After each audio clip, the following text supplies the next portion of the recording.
Bom dia, boa tarde, boa noite pessoal. Mais um vídeo do Virando as Páginas. Hoje eu vou falar sobre um Pulp Fiction, um super romance que virou ensaio e logo depois desse ensaio virou uma série na HBO. Vou falar um pouquinho sobre Território Lovecraft.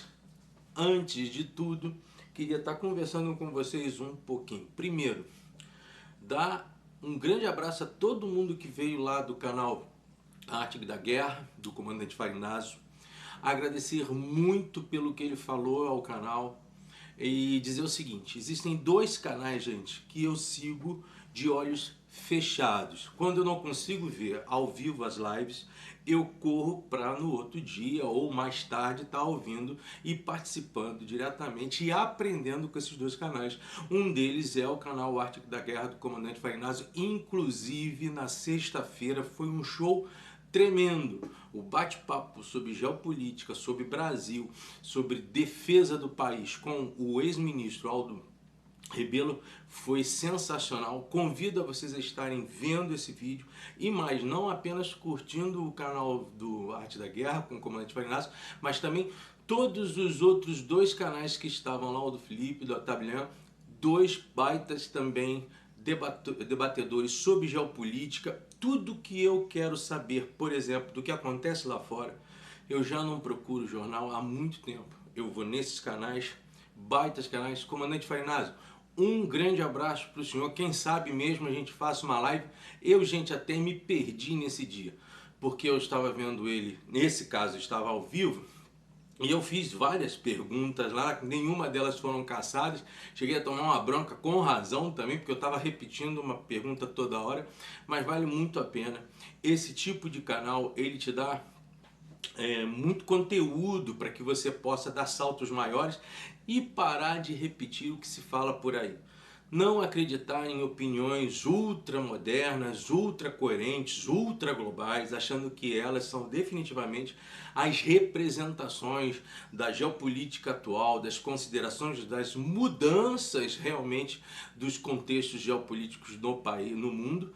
Mudanças que estão acontecendo justamente no nosso movimento, no nosso momento, mudanças muito parecidas com aquelas que foram causadas no pós-Segunda Guerra Mundial e com a orientação da Guerra Fria. Nós estamos vivendo assim, movimentos muito rápidos, a questão do 5G, as questões cada vez mais fortes de rediscussão de lugares, fronteiras.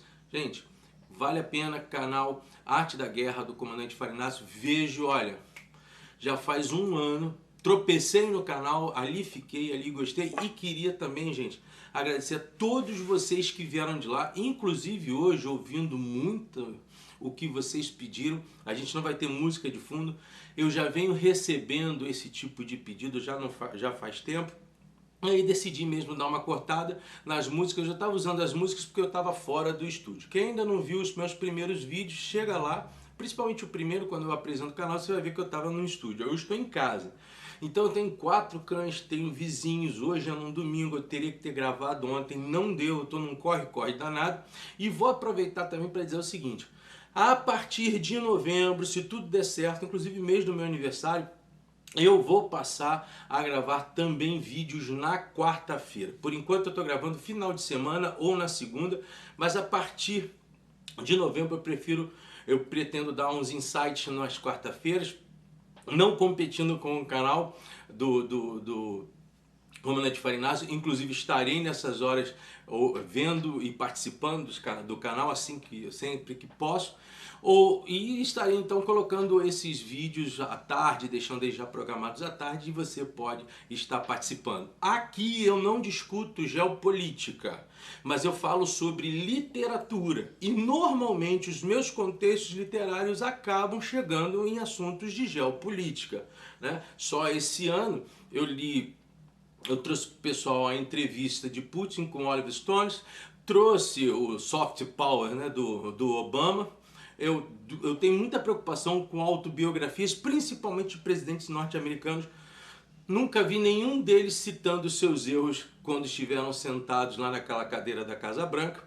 Depois eu vou falar adiantando, semana que vem eu vou dar indicações sobre livros de Winston Churchill. Tem 4 grandes seres humanos, ou pelo menos 4 grandes ícones com os quais eu me agarro no sentido da liderança. Óbvio, o primeiro deles, sem comparação, o Dom Pedro II.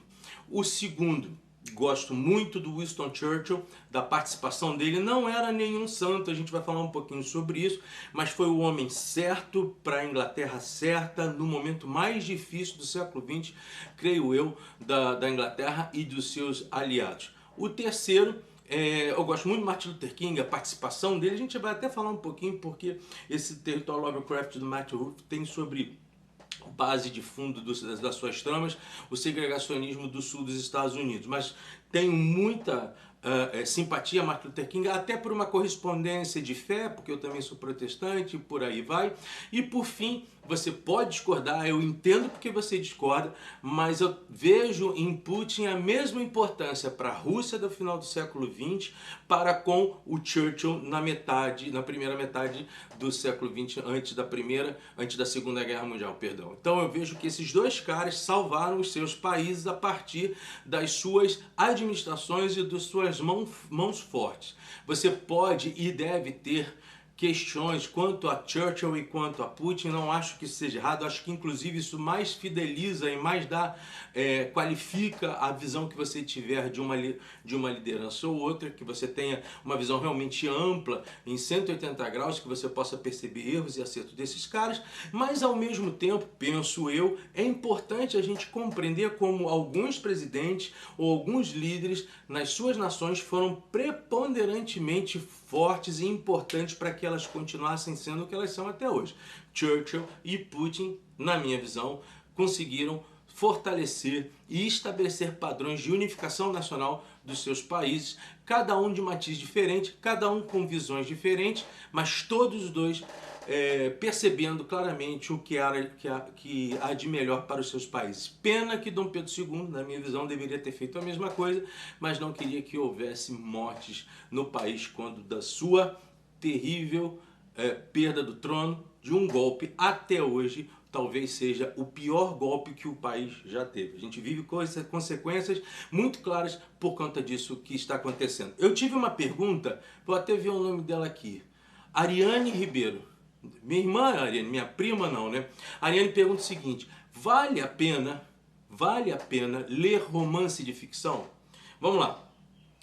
O que eu posso começar? Já que eu vou falar do território Lovecraft, vale muito a pena estar falando sobre isso. Bom, eu acho que vale, acho que é importante e que ele serve de ponte para outros livros. Vou dar um exemplo da minha vida para que você entenda, Ariane.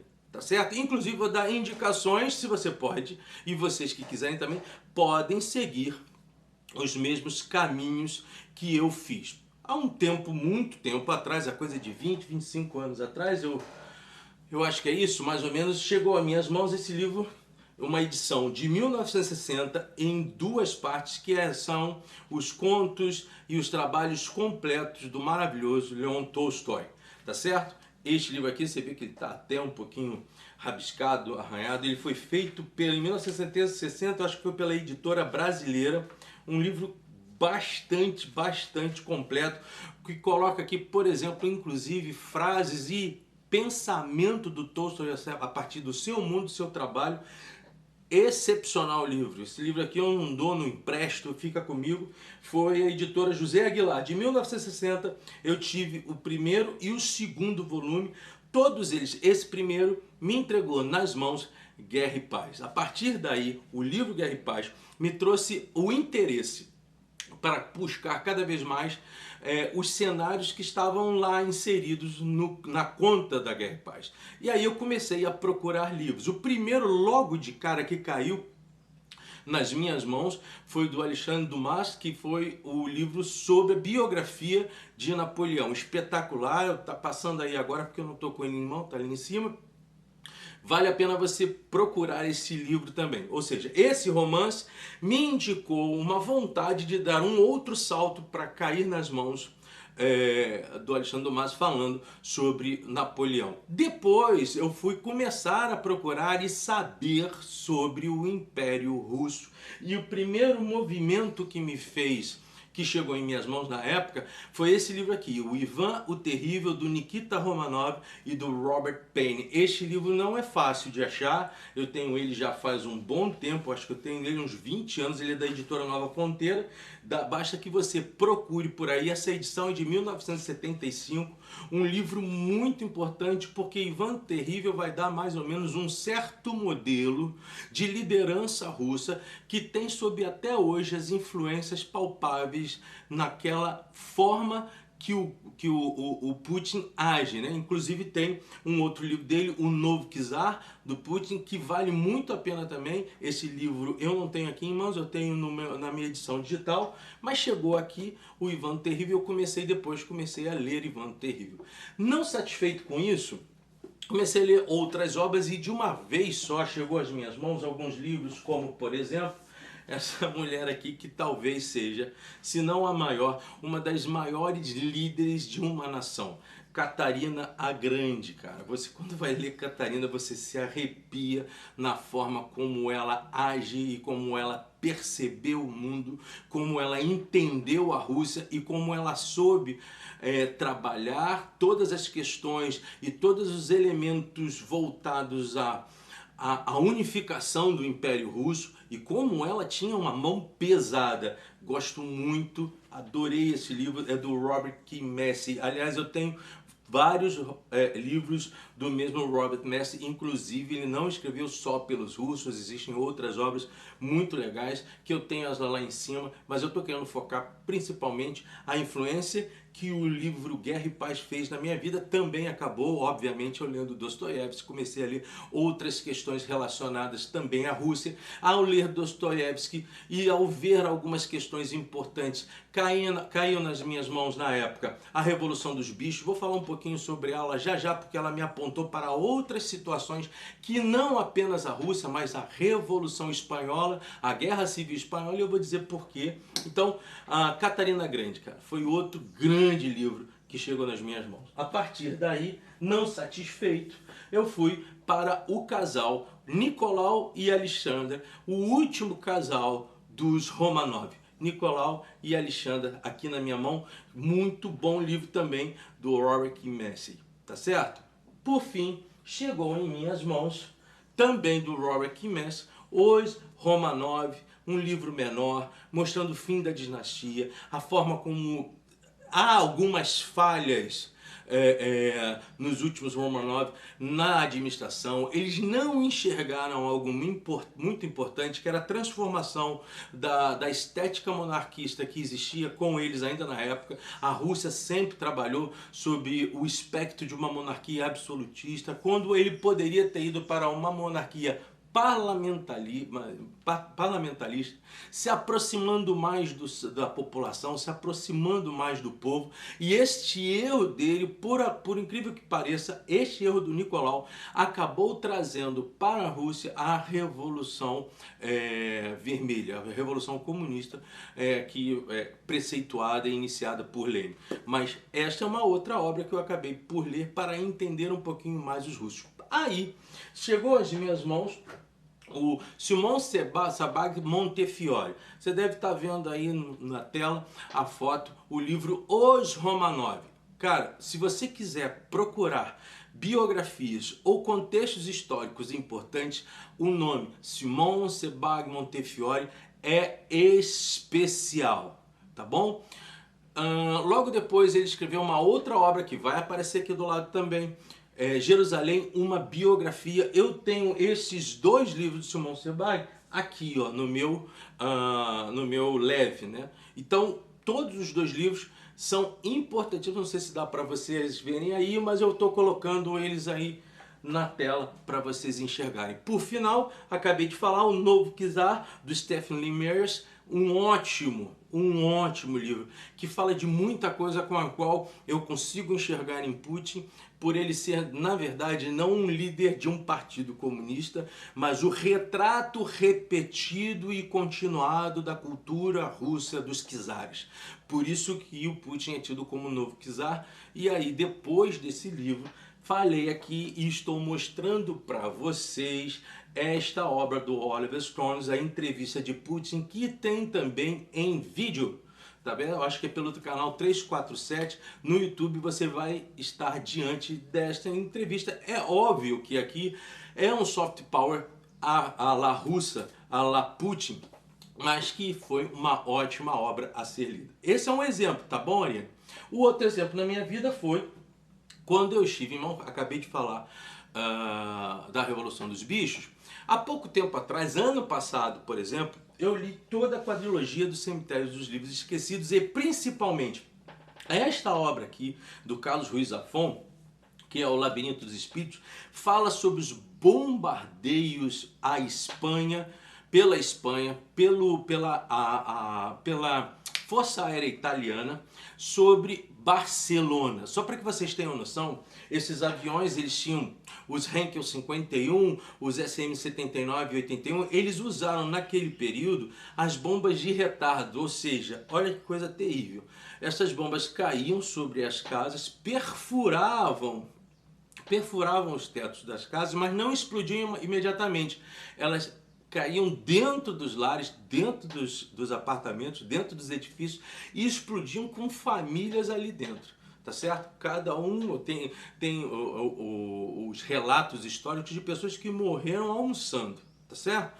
E essa situação toda o Carlos Ruiz Zafón trouxe com tanta força para mim que eu acabei buscando agora, tenho feito busca sobre as biografias do General Franco, entendendo um pouco que o General Franco foi, presta atenção no que eu estou dizendo, eu não estou dizendo que o General Franco foi santo, eu estou dizendo como ele tratou, primeiro, a aproximação com a Alemanha e com Mussolini, como as armas que foram usadas na Segunda Guerra Mundial tiveram seu teste nos territórios da Espanha a partir da Revolução Espanhola, e como depois o Franco soube não participar da Segunda Guerra Mundial e no final dela poder inclusive já negociar com os aliados a ponto de que a Alemanha que iniciou, a Espanha que iniciou com Franco, aliada à Alemanha e à Itália, no final do ciclo da Segunda Guerra Mundial já estava se aproximando com os aliados e por fim fez parte da OTAN. Aí você tem que ver o jogo do Franco dentro dessa situação toda. Então eu tenho estudado sobre o Franco e vou chegar a ler uma biografia dele. Mas é importantíssimo quando você tem um romance, para te responder finalmente, é importantíssimo quando você tem um romance achá-lo como ponte. Romances podem ser pontes para leituras posteriores. Se bem que quando eu tenho em mãos Guerra e Paz dos Tolstói, eu tenho um documento que também me serve como uma verdadeira biografia do seu tempo. Me serve como uma historicização das guerras. Não podemos esquecer, por exemplo, a Guerra de Borodino. E ali é colocado nas minhas mãos um cara chamado Mikhail Kutuzov. Então eu começo a conhecer o general Mikhail Kutuzov, que é colocado no Guerra e Paz, de tal forma a compreender como aquele período o Império Russo conseguiu submeter a França a uma armadilha estratégica. Para quem não sabe, o próprio Napoleão disse para muitos que foi enganado por dois imperadores, o russo e um português. Quem seria esse português? É ele mesmo, Dom João VI, que veio para o Brasil naquele período, pai de Dom Pedro I, avô de Dom Pedro II. Tá ok? Espero ter respondido a você, pessoal. Normalmente demora, às vezes demora um pouquinho mesmo, porque eu começo a conversar sobre literatura sobre um campo muito mais amplo. Tá certo? Então agora nós vamos falar sobre o território Lovecraft. Lembrando também uma outra coisa, Ariane, antes de seguir adiante. Por exemplo, você tem dois grandes autores, C.S. Lewis e Tolkien, só para que você tenha noção. O livro Nárnia de C.S. Lewis, a saga de Nárnia de C.S. Lewis, ele tem outras obras muito mais adultas, inclusive obras com uma discussão literária mais aprofundada, né? E aí eu já aproveito para indicar um segundo canal. Eu tinha falado do primeiro, que é do Comandante Robson, o segundo canal é do professor Rodrigo Gurgel, que ele vai dar uma profundidade maior de debate sobre campo literário, destrinchar autores, destrinchar tempos literários. Eu acho que vale a pena, você que quer ter um salto maior do conhecimento literário, procure esse canal. Você não precisa ser nenhum gênio, basta que você tenha, como eu também não sou nenhum gênio, basta que você tenha um baita interesse em seguir e um baita interesse em procurar saber um pouquinho sobre literatura. Então, o C.S. Lewis e o Tolkien, voltando aqui, todos dois fizeram sagas que têm muita influência. No caso do C.S. Lewis e no caso do Tolkien também, da fé do C.S. Lewis, uma fé cristã anglicana, em Tolkien uma fé cristã católica. Você consegue enxergar, e eu não vou perder tempo falando sobre as sagas, tanto do Senhor dos Anéis como de Nárnia, para poder explicar o Perelandra, ou por exemplo a trilogia cósmica de C.S. Lewis, para tentar explicar isso. Tem inclusive isso falado em canais, nesse canal, sobre vídeos, tanto de um autor quanto de outro, tá ok? Então vamos parar por aqui. Mas o que eu queria dizer sobre C.S. Lewis e Tolkien é que todos os dois, gente, lutaram assim Primeira Guerra Mundial, e todos os dois tiveram a doença da trincheira, que atacou a muitos soldados numa guerra, que a Primeira Guerra Mundial é pouco falado, mas foi uma guerra também sangrenta, carnicenta, com armas químicas das mais diversas sendo utilizadas no fronte, no tabuleiro de guerra de época, tá certo? Então, o C.S. Lewis e o Tolkien vão ter essa influência das guerras para escrever os seus livros, isso fica muito claro, principalmente no Senhor dos Anéis, lembrando que, por conta da guerra, o C.S. Lewis, por uma promessa que fez a um amigo dele, teve que ajudar e manter toda a família deste amigo, já que o mesmo morreu em guerra. Tá certo, gente? Então, romance não é algo que saiu das suas mãos do nada. Romance tem uma influência histórica, tem uma influência de vida, tem uma influência de entrega. Bom, o Território Lovecraft é um livro de 2018, e a história do Matt Ruff é interessante. Ele foi procurar primeiro a Fox para ver se este enredo se tornaria uma série. A Fox não aceitou, e aí ele acabou transformando este livro, que é uma espécie de Pulp Fiction. Eu vou explicar um pouquinho para vocês o que é uma Pulp Fiction. Ele acabou fazendo a obra primeiro e depois foi negociar com a HBO, e em 2020 o Território Lovecraft veio para os canais da HBO. A série é legal, mas como toda obra cinematográfica, toda obra que vai para o telão ou vai para os streams, né, eles normalmente não seguem para e passo o conteúdo do livro. O Território Lovecraft vai acabar. Então, primeiro logo falando sobre o Território Lovecraft, Lovecraft foi um dos grandes pensadores, inclusive um cara bastante racista, mas foi um dos grandes pensadores da ficção científica e também do horror. Então, Cthulhu está no meio das obras do Lovecraft, e vai se usar aqui nesta obra não só os textos do Lovecraft, como de outros monstros, como por exemplo Ray Bradbury, que quem gosta de Ray Bradbury vai trabalhar ele no campo da ciência, da ficção científica também, sobre, por exemplo, invasões marcianas e coisas que valham, e também, principalmente, Fahrenheit 457, e aí uma distopia forte, falando efetivamente sobre um estado totalitário que queima livros, e quem queima os seus livros são bombeiros. Vale a pena você também estar lendo Fahrenheit 457, até porque tem muita aderência para os dias de hoje, o tipo de totalitarismo que nós estamos vivendo. Você tem então essa elaboração toda que veio da HBO trazendo pra gente, acaba não tendo as mesmas noções e entregas que o Matt Ruff trouxe para o livro. O livro, como eu falei para vocês, é um Pulp Fiction. Eu quero dizer para vocês o que é que Pulp Fiction. Pulp Fiction eram pequenas revistas, ou se você já também viu uma outra série, o nome que era dado a Pulp Fiction no início do século XX, em 1900, este nome também era Pendragon. Inclusive existe uma baita de uma série que começou na Netflix e que agora está lá na Amazon, uma baita série cujo nome é Pendragon, que era normalmente tarjetas, historietas sobre terror, sobre ficção. Então você vai ter questões retornantes do próprio Drácula, questões de terror propriamente dito, lobisomem. Você vai ter esferas enigmáticas, suspense, mas que eram pequenos HQs que acabavam servindo para o populacho em geral. Muita gente, inclusive, eu quero lembrar vocês, papel é coisa cara, e no século XIX mais caro ainda. O próprio Tolkien teve que negociar com as editoras para poder depois completar a sua trilogia do Senhor dos Anéis. Ele queria fazer o Senhor dos Anéis inteiro, só já tinha tido um sucesso no Hobbit. A editora falou o seguinte: tá bom, vamos fazer a primeira parte do livro. Como essa parte fez um sucesso, eles acabaram fazendo os outros dois livros, porque era caro esta questão de papel e essa questão de edição naquela época. Somando a isso, você tem um monte de gente, inclusive grandes autores que você vai conhecer, Machado de Assis, você tem Arthur Conan Doyle, você tem Júlio Verne, você tem o próprio C.S. Lewis escrevendo para tabloides na época. E muitas das obras que hoje você tem do Júlio Verne, Oscar Wilde, por exemplo, todos esses caras escreveram primeiramente para tabloides e para jornais, porque era a forma como se poderia alcançar o populacho, as pessoas, para que elas pudessem ler. Isso depois, ao seu tempo, se tornaram livros e estão nas suas mãos hoje como obras clássicas. Mas esse processo todo está ingresso no território Lovecraft. Por isso que ele trabalha sobre uma lógica muito legal, que é uma lógica justamente de séries, porque os Pulp Fictions nada mais eram que as séries, só que no papel.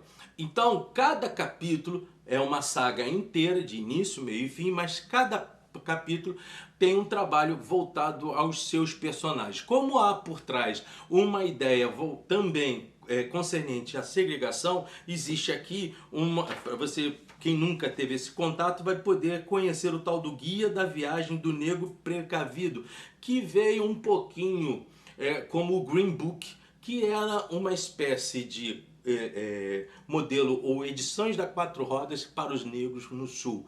E em cima disso existia uma coisa chamada Lei Jim Crow. Jim Crow foi um artista que fez aquela chamada blackface, que hoje os movimentos negros se combatem diariamente. Esta Lei Jim Crow, que começou no final do século XIX, ela só foi terminada em 1965. Ela foi cancelada legalmente e era uma lei para o sul dos Estados Unidos, onde inclusive fica falado aqui, os próprios personagens tem uma coisa chamada a Hora Jim Crow, devido aos obstáculos que eles tinham para chegar ao seu local. Eles teriam que saber exatamente onde parar, onde comer, onde pousar, porque nem todos os lugares abriam exceção para negros. Então, o livro vai trabalhar estas questões raciais como sendo algo extremamente estranho e desconfortante e óbvio, agressivo, violento, tá certo? Aqui, então, você tem o horror de um lado, o horror da cabeça, o horror dos espectros mentais, o horror da cultura em geral, com o horror real que era a questão do segregacionismo, tá ok? Ao lado disso, você também vai ter os personagens da própria obra. Então você tem Atticus, você tem Letitia, você tem Montrose, você tem George, que são parte de uma família negra, que acaba tendo uma espécie de eleição, uma eleição meio que vicária, né? Esse pessoal, eles têm três particularidades muito interessantes. Primeiro, o Matt Ruff faz questão de colocá-los como pessoas intelectualizadas, que leem. Então você vai ter vários autores sendo colocados aqui, principalmente o próprio Lovecraft. Vale a pena estar lendo o livro no sentido de que cada tipo de autor, cada tipo de obra você anota. Se você não leu, vai buscar, vai procurar. Olha aí a ideia do romance te dando um livro e te dá outros livros, tá ok? Então este caminho que você vai acabar percorrendo, você vai entender o seguinte: cada capítulo tem início, meio e fim, cada capítulo tem uma história de qualquer um desses personagens, eles se interligam dentro de uma trama. Existe também as seitas, as assombrações, a Ku Klux Klan, uma espécie de Ku Klux Klan está participando, a família Braithwaite também está participando, uma família branca, um vilão que ele é um vilão, mas ao mesmo tempo ele é uma pessoa boa. É algo a ser discutido sobre a percepção desse caráter do vilão. Mas os livros, digamos assim, mitológicos, espirituais, e lá então você tem um livro chamado um livro do Adão, que é um livro voltado à vida, só que ele é cheio de mistérios, cheio de indicações, e isso prende você. Eu não tenho nenhum problema de ler livros como este, tá? Eu acho que tem, assim, quando você faz leituras pesadas entre um e outro, é sempre bom você ter um romance desse, meio que para você não pensar nada. Semana que vem, eu vou indicar a vocês, por exemplo, livros do Churchill. Eu estou prestes a começar um livro que eu sei que é pesado, que é justamente esse de Jerusalém, do Simão Sabag. Então, às vezes, vale a pena, cara, para você, você não vai ficar pior nem melhor por você estar lendo um romance. E dependendo do romance que você está lendo, se for um clássico, você vai estar sendo presenteado com vida, né? Então um livro sempre te dá novos livros para ler. E o Território Lovecraft com Matt Ruff, ele foi bastante bem escrito, e ele te prende a cada capítulo. Então você vai ter aventuras ligadas a planos astrais, você vai ter aventuras ligadas a movimentos costumeiramente folclóricos do sul dos Estados Unidos, a personagens de terror voltados àquela região, àquela cultura, e que são importantes para que ele possa alinhavar a trama, tá certo? É uma pedida, uma dica que eu dou, uma boa pedida para você estar lendo, assim, feriado, você começa a dar uma lida, e normalmente se você for como eu, que lê 2, 3 livros ao mesmo tempo, isso é um facilitador, tá certo? Vale muito a pena. Eu acho que tanto que vale a pena que eu estou indicando a vocês, não é um livro qualquer, também não é um livro que vai fundamentar o antes e depois da literatura, é apenas um livro bastante interessante num campo de romance ficcional, um pulp fiction, que vai ser bem aproveitado. Se você gosta dessa área, talvez existam várias pessoas que gostem disso. Uma coisa muito legal, essa questão do Necronomicon, como ele conseguiu fazer um livro que é o inverso do Necronomicon, porque o Necronomicon nada mais é que o livro dos mortos, ele vai criar um livro da vida, e todo o enredo passa também por meio disso aí. Bom livro, Matt Ruff mandou bem. Por trás de Matt Ruff tem um cara chamado J.J. Abrams, o mesmo de Guerra nas Estrelas, que esteve tatuando na Guerra nas Estrelas, e o dono da Bad Robot. E também você tem o Jordan Peele. Jordan Peele é o cara que fez Nós, é o cara que fez Corra, que apareceu aí por algumas das séries nesses streams, seja Netflix ou na Amazon. E se você gostou desses dois filmes, talvez você vai gostar da condução que o Jordan Peele acabou por dar a esta obra. Um bom livro. A Intrínseca lançou isso no Clube Intrínseco. Se você faz parte do Clube Intrínseco, pede a eles, que eles têm toda a explicação da rota, como esse livro aconteceu e como ele chegou às suas mãos. Mas quem não tem, ele está sendo vendido em média por 50 a 55 reais. Chegou a ser vendido aqui no Rio de Janeiro, não sei se é por aí, em postos de gasolina. Tá bom, gente? Antes de tudo, queria mais uma vez agradecer o canal Arte da Guerra, mais uma vez agradecer o comandante Robson. Queria dizer a você que estivesse curtindo, participa, muito obrigado a todo mundo que veio de lá. Teve gente depois que veio também de um outro canal, estou muito feliz. É um cordão de análise, às vezes uma análise mais popular, outras mais densas, mas sempre trazendo dicas importantes para que você possa ler, e eu aceito também. Teve gente já me indicando livros. Prometo, já estou anotando, vou trazer esses livros para a gente debater. Nós temos agora outubro, novembro e dezembro. Este livro aqui foi o livro do mês de outubro, mas como vocês sabem, eu não fico só num livro. Semana que vem já vou trazer as indicações do Churchill, e depois, no final depois do Churchill, eu vou falar sobre um livro de batalhas aéreas na Segunda Guerra Mundial, que eu estou gostando bastante de ler. Tá certo? Curtam o canal, cheguem lá no Professor Rodrigo Rugel, cheguem lá na Arte da Guerra com o comandante Robson, participem com eles, vocês vão gostar, vocês vão aprender como eu busco sempre aprender. Eu não sou bom o bastante para achar que já aprendi tudo na vida, quero aprender mais, e mais do que isso, quero dividir com vocês. Como eu sempre digo, mais uma vez, curta o canal, participe, compartilhe, e o que mais vale, ler sempre é fundamental, tá certo? E aí sim, supere-se, aprenda mais, ler é bom, virando as páginas. Até domingo que vem, ou sábado, se tudo der certo. Novembro a gente fala todas as quartas-feiras. Lembre-se, Jerusalém, uma biografia, Simão Sebag, vou começar a ler, talvez eu fale dele no final do ano. Grande abraço, gente. Ufa, até logo, obrigado pessoal.